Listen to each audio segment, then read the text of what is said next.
కుంభరాశి. ఈ కుంభరాశి వారికి ఆగస్టు నెల 2024 సంవత్సరానికి గాను ప్రొఫెసర్ డాక్టర్ ముల్లపూడి సత్యనారాయణమూర్తి నేను మాస రాశి ఫలితాలు చెబుతున్నాను. ముందుగా ఈ యొక్క కుంభరాశి వారి యొక్క జాతకరీత్యా మనం చూసుకున్నట్లయితే ఏలినాటి శని దోషం ఉంది. ఏలినాటి శని జరుగుతుందన్నమాట. కాబట్టి అంత మెంటల్ టెన్షన్స్, మానసిక ప్రశాంతత ఉండకపోవడము ఇలా ఉంటుందన్నమాట వీళ్ళకి, రాశి వాళ్ళకి. అయితే ఈ యొక్క కుంభరాశి వారి యొక్క గ్రహ స్థితిగతులను కనుక మనం పరిశీలిస్తే గురుడు వృషభ రాశిలో, రాహువు మీన రాశిలో, శని కుంభరాశిలో, కేతువు చక్కగా కన్యా రాశిలో ఉండడం జరుగుతుంది. ఇకపోతే కుజుడు ఆగస్టు 26 నుంచి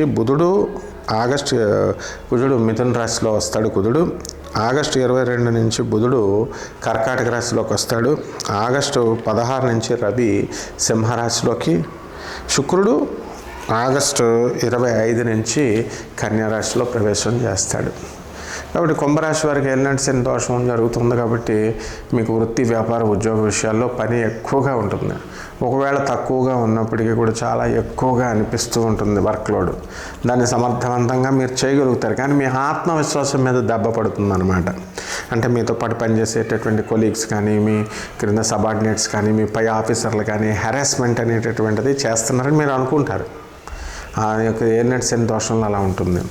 నెక్స్ట్, మీరు ఆడవాళ్ళతో మాట్లాడుతున్నారనుకోండి, ఆఫీసులో అయినా ఇళ్ళలో అయినా, మీ భార్యలు మిమ్మల్ని అనుమానించడానికి ఉంటాయి. అవి ఏలినాటి శని కాబట్టి డైరెక్ట్ కాపరాలు పోతాయి.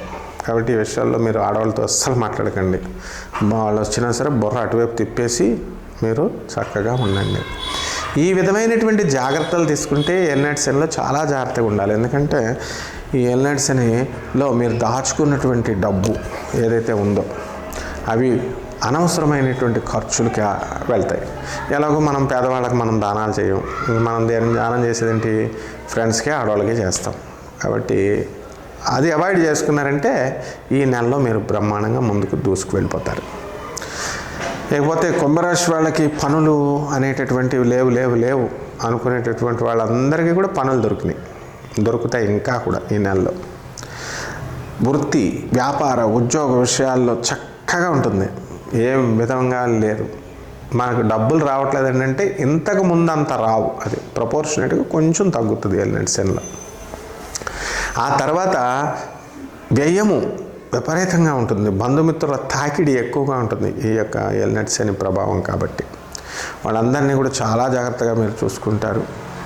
మరి అందరినీ కూడా మనం సంతృప్తి పరచలేము. పాపం మీరు చేసేటటువంటి పనులకు తగినటువంటి గుర్తింపు రాదు. మీరు చక్కగా ఎంతమందిని చూసుకున్నా కూడా ఆ గుర్తింపు అనేటటువంటిది ఇవ్వకపోవడం వల్ల కొంచెం మనస్సు అనేటటువంటిది మీకు బాధపడుతుంది.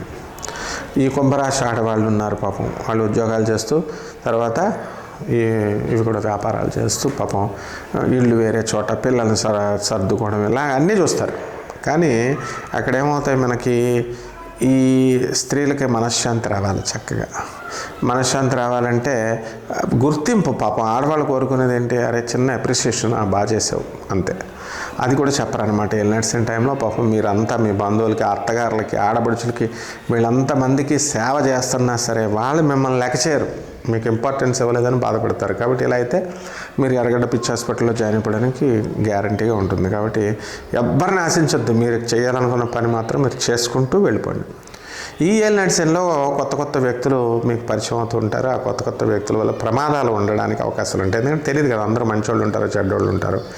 వాళ్ళు ఏదో సలహాలు చెప్తారు, ఏదో డబ్బులు ఎక్కువ వస్తాయంటే డబల్ వడ్డీ అంటే 10 లక్షలు ఇచ్చేస్తారు. ఇలాంటివి జరగడానికి అవకాశాలు ఉన్నాయి. కాబట్టి జాగ్రత్తగా ఉండండి. అలాగే స్టూడెంట్స్ ఉన్నారు. స్టూడెంట్స్ ఏలినాటి శని టైంలో చదవంటారా అంటే గొర్రెలు పెట్టి పడుకుంటూ ఉంటారు. ఇది మానేయాలి, లేకపోతే ఫెయిల్ అయిపోవడానికి అవకాశాలు ఉంటాయి.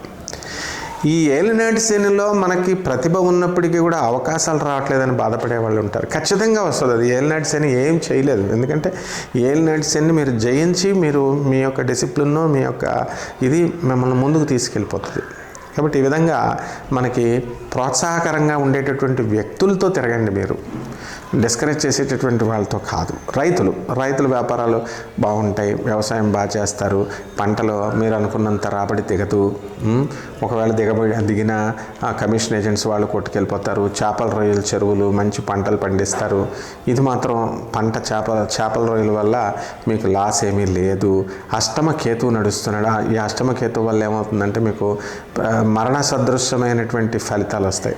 అంటే మనం చనిపోతామేమో అన్నట్టు అనమాట. కాబట్టి మీరు ఎలా ఉండాలంటే ఆత్మహత్య సదృశ్యమైనటువంటి ఫలితాలు ఇవి మీరు దాటుకొని వెళ్ళిపోతారు ముందుకి.